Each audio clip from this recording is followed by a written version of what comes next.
अस्सलाम वालेकुम दोस्तों, कैसे हैं आप सभी दोस्त। उम्मीद है अल्लाह के करम से ठीक ठाक होंगे। दोस्तों, वज़ीर आज़म इमरान खान की जानिब से जो एक प्रोग्राम निकाला गया है जिसका नाम है इसास राशन रियायत प्रोग्राम, इसके बारे में एक और बहुत ही बड़ी न्यू अपडेट आ चुकी है जिसके बारे में मैं आपको आगाह करने वाला हूं। तो आपने वीडियो को शुरू से लेकर एंड तक देखना।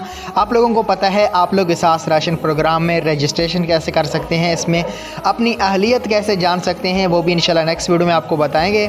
इस वीडियो में हम बात करेंगे इसास राशन प्रोग्राम की रजिस्ट्रेशन की आखिरी तारीख 10 दिसंबर है। दोस्तों, आज मैं आपको बता देता हूं, आज 3 दिसंबर है। 6-7 दिन बाद, एक हफ्ते बाद ये पोर्टल बंद कर दिया जाएगा और 15 दिसंबर से इंशाल्लाह इसास राशन रियायत प्रोग्राम शुरू कर दिया जाएगा। तो इसके लिए आप लोगों को क्या करना पड़ेगा, जल्दी से जल्दी रजिस्ट्रेशन करने के लिए 8171 पे आप लोगों को अपना शनाख्ती कार्ड नंबर सेंड करना पड़ेगा। उससे ये होगा कि आपकी इसास राशन प्रोग्राम में रजिस्ट्रेशन हो जाएगी। Thanks for watching. कोई भी अगर आपका सवाल है इसास राशन प्रोग्राम के बारे में तो आप कमेंट्स करके ज़रूर पूछ सकते हैं। Thanks for watching.